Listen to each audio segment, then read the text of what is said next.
Hello guys, welcome all of you in the class of 11th agriculture mathematics. Guys, आज की इस video में आप पढ़ेंगे बहुलक। अब बहुलक क्या होता है, इसकी डेफिनेशन मैंने लिख दी है, आप स्क्रीन पर देख पा रहे होंगे। किसी श्रेणी के उस पद का मान जिसकी बारंबारता सबसे अधिक होती है, अर्थात जो श्रेणी में सबसे अधिक बार आता है, उसको हम बहुलक कहते हैं। अब बहुलक कई प्रकार से निकाला जाता है, उनमें से हम सबसे पहले पढ़ेंगे। सबसे पहले साधारण बहुलक। साधारण बहुलक में इसको कैसे निकालते हैं, उसके लिए एक ये क्वेश्चन लिखा गया है कि क्रिकेट के खेल में एक टीम के खिलाड़ियों द्वारा निम्न अंक प्राप्त किए गए अंकों का बहुलक ज्ञात कीजिए। तो ये प्राप्त अंक दिए गए हैं। अब सबसे पहले हम इनको बढ़ते क्रम में लिख लेते हैं। तो हम लिखते हैं आंकड़ों का आरोही क्रम।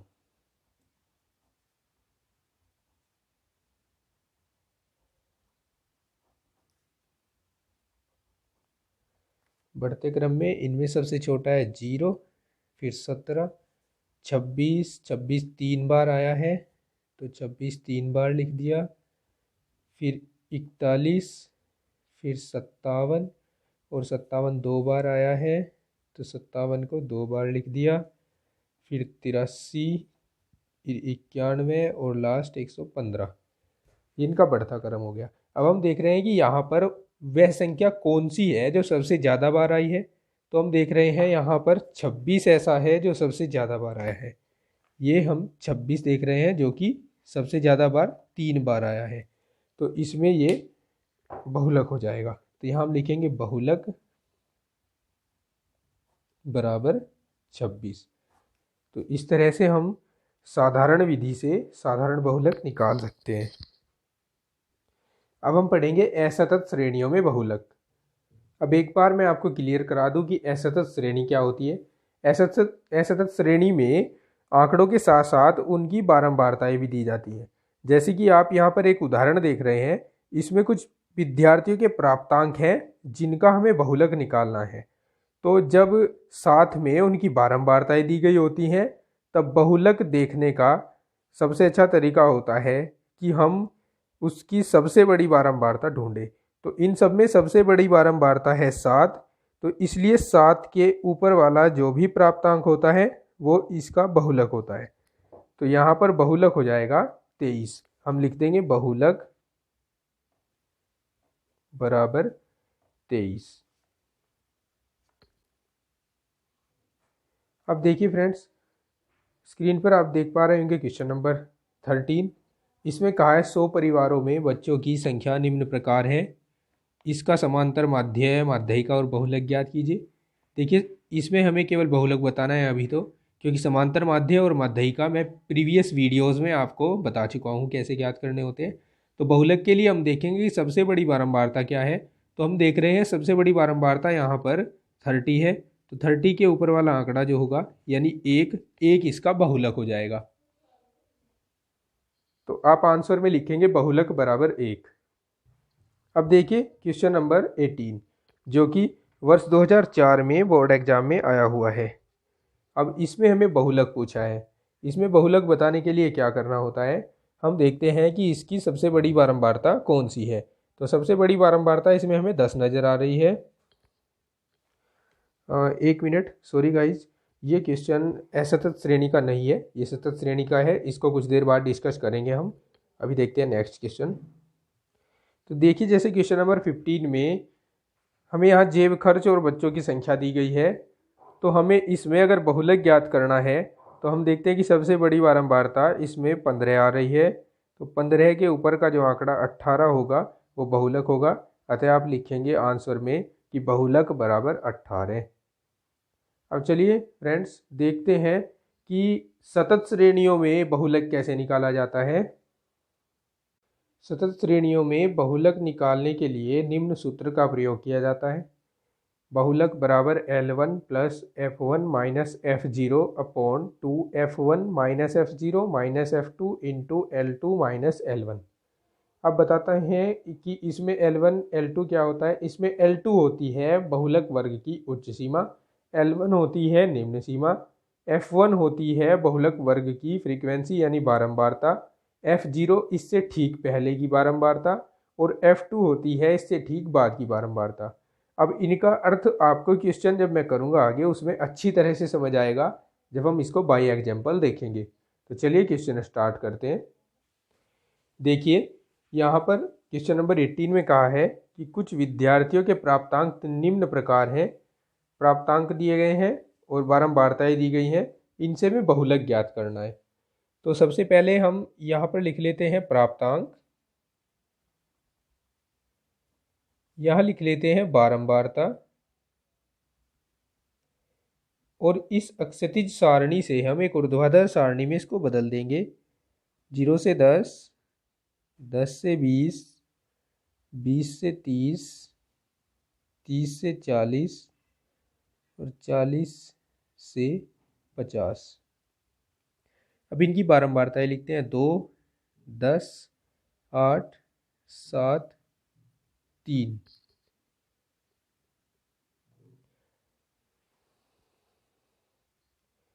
अब देखते हैं कि सबसे बड़ी बारंबारता कौन सी है। तो यहाँ पर सबसे बड़ी बारंबारता है 10। तो 10 का जो वर्ग होता है वो बहुलक वर्ग होता है। तो इसमें बहुलक वर्ग हो गया 10 से 20। अब इसकी निम्न सीमा है 10, तो ये L1 का मान हो गया और ये L2 का मान हो गया, ये F1 का मान हो गया। इससे ठीक ऊपर की जो बारंबारता है वो F0 हो गई और इससे ठीक नीचे की जो बारंबारता है वो F2 हो गई। अब हम इनको यहाँ पे नोट कर लेते हैं। अब हम बहुलक के लिए सूत्र का प्रयोग करते हैं। बहुलक बराबर होगा L1 plus F1 minus F0 upon 2 into F1 minus F0 minus F2 into L2 minus L1। कोई कोई बुक में इसको I भी बोला जाता है और किसी किसी बुक में इसको H भी बोला जाता है। तो आप चाहे तो यहाँ H लिख ले, तब उस स्थिति में आपको H निकालना होता है पहले, और या I लिखे तो I निकाल कर रखना होता है। मैंने इसको डायरेक्ट रख दिया है, तो आप किसी भी मेथड से इसको कर सकते हो। L1 का मान 10 हो गया, F1 का मान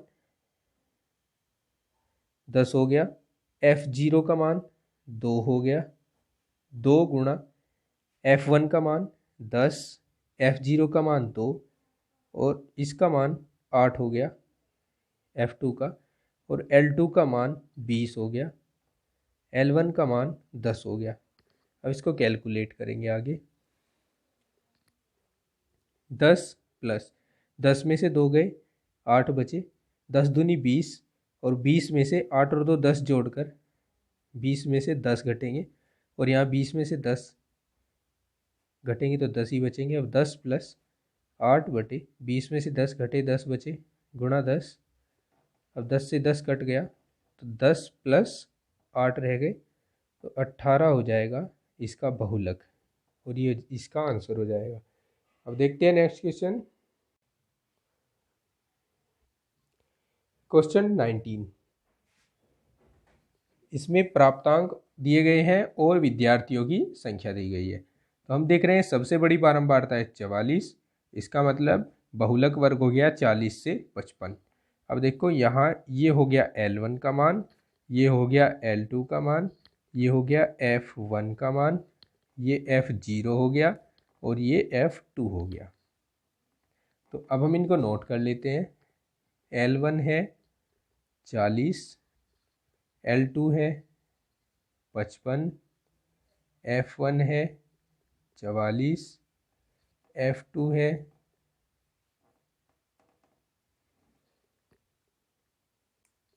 26 और F0 हो गया 20।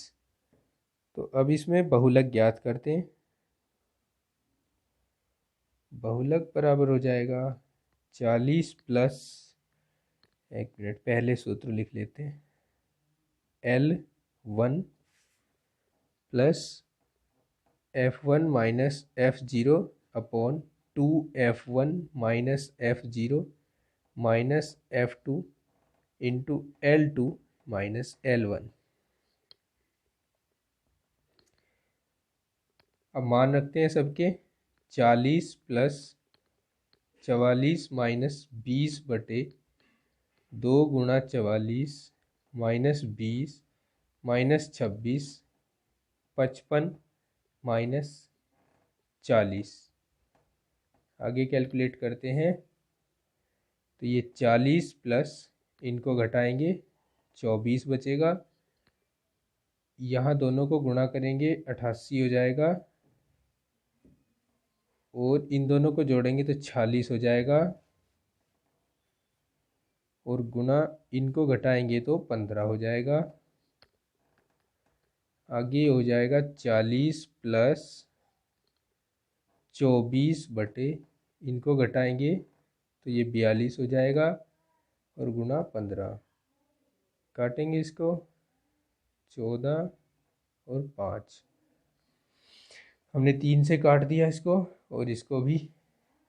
अब ये पूरा कैलकुलेशन के बाद, क्योंकि ये तो बहुत छोटी क्लास की कैलकुलेशन है, आप आसानी से कर सकते हैं। आफ्टर कैलकुलेशन हम इसका आंसर पाएंगे 48.57। तो इस तरह से ये क्वेश्चन कंप्लीट हो जाएगा। अब देखते हैं क्वेश्चन नंबर 20 में ढूंढते हैं सबसे बड़ी बारंबारता। तो सबसे बड़ी बारंबारता हमें दिख रही है 180। तो 180 हो गया F1 का मान।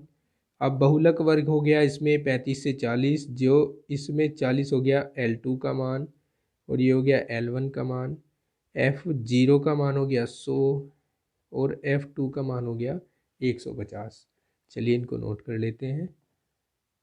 L1 हो गया इसमें 35, L2 हो गया 40, F1 हो गया 180, F0 हो गया 100, F2 हो गया 150।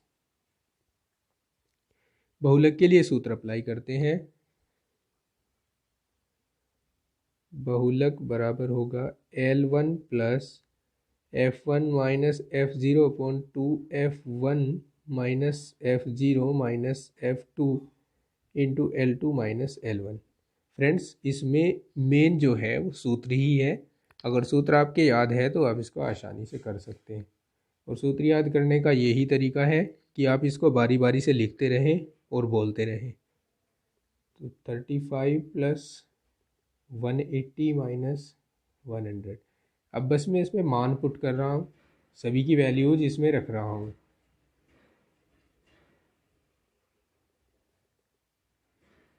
-40 माइनस 35। अब इसको थोड़ा और कैलकुलेट कर लेते हैं। यहाँ 35 ही रहेगा, यहाँ 80 बच जाएगा और आफ्टर कैलकुलेशन इन दोनों को जोड़कर इसका 2 गुना करके और फिर घटाने के बाद हमें यहाँ 110 मिलेगा गुणा 5। और आफ्टर दिस कैलकुलेशन यानी इसको 5 से इसको भाग करने पर और यहाँ जो बचेगा इसको भाग करने पर हम पाएंगे 3.63 और जोड़ने पर 38.63। तो ये इसका आंसर होगा। अब देखते हैं क्वेश्चन 22। क्वेश्चन 22 में हम देख रहे हैं सबसे बड़ी बारंबारता है 23। तो 23 F1 का मान हो गया, 21 F0 का मान और 10 F2 का मान। बहुलक वर्ग हो गया 12 से 15, तो L2 का मान हो गया, ये L1 का मान हो गया। अब बहुलक निकालेंगे इसका। बहुलक हो जाएगा L1 plus F1 minus F0 upon 2F1 minus F0 minus F2 into L2 minus L1। अब इसकी वैल्यूज़ इसमें पुट करेंगे। 12 plus 23 minus 21 upon 2 into 23 minus 21 minus 10 into 15 minus 12 and we find 12 plus 2 upon, यहाँ 2 बचेंगे और यहाँ आफ्टर कैलकुलेशन 15 बचेंगे और यहाँ 3 बचेंगे एंड इसका फाइनल आंसर हमें मिलेगा 12.4।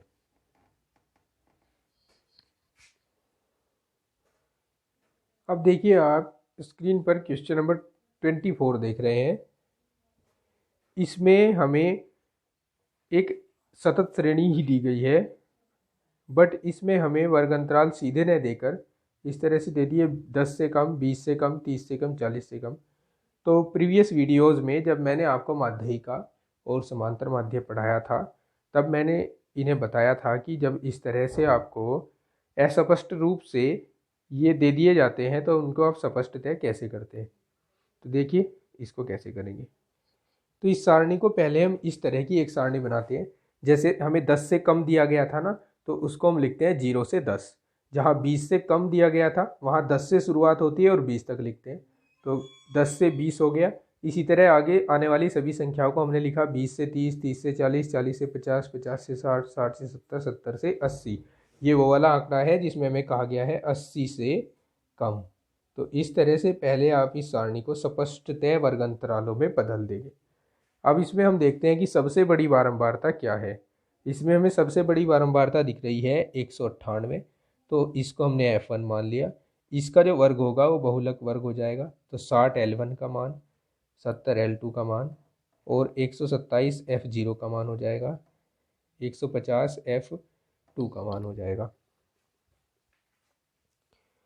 अब इसमें हम बहुलक निकालते हैं, लेकिन उससे पहले हम नोट कर लेते हैं सभी मानों को। L1 60 है, L2 70 है, F1 198 है, F2 150 है, F0 127 है। तो बहुलक हो जाएगा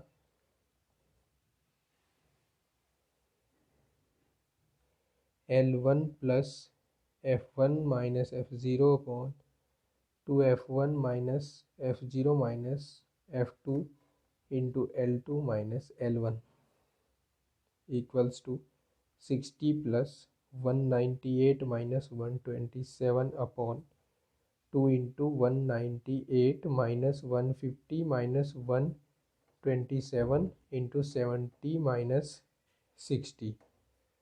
after calculation we find 60 plus 71 upon 119 into 10। Now अब यहाँ हम जब इसको कैलकुलेट करेंगे तो 60 प्लस 5.96 मिलेगा इतने का वैल्यू, और इसको ऐड कर देंगे तो 65.96। इस तरह से सतत श्रेणियों में बहुलक निकाला जाता है। अब सांख्यिकी में इससे इतर एक और मेन टॉपिक होता है, ये चैप्टर होता है विक्षेपण, जिसमें आप मीन डेविएशन और स्टैंडर्ड डेविएशन पढ़ते हैं, मानक विचलन और माध्य विचलन। लेकिन इस साल 2020-21 में कोरोना महामारी के कारण इसको सिलेबस में से हटा दिया गया है, क्योंकि आपका 30% सिलेबस इस साल रिड्यूस कर दिया गया है। तो इसको छोड़ते हुए, इसको हम अभी नहीं कराएंगे, इसको बाद में कराएंगे। इसको छोड़ते हुए इस क्वेश्चन के साथ आज सांख्यिकी पूरी होती है। इससे प्रीवियस वीडियोस देखने के लिए आप वीडियो का डिस्क्रिप्शन देखें, उसमें सभी वीडियोस के लिंक अवेलेबल हैं। और हर एक वीडियो के लास्ट में आपको इससे नेक्स्ट वीडियो जो भी है उसका नोटिफिकेशन दिया हुआ है, आप उसको टच करके अगला वीडियो देख सकते हैं। हमारे साथ बने रहने के लिए धन्यवाद। Check the video description to find the all videos link about statics.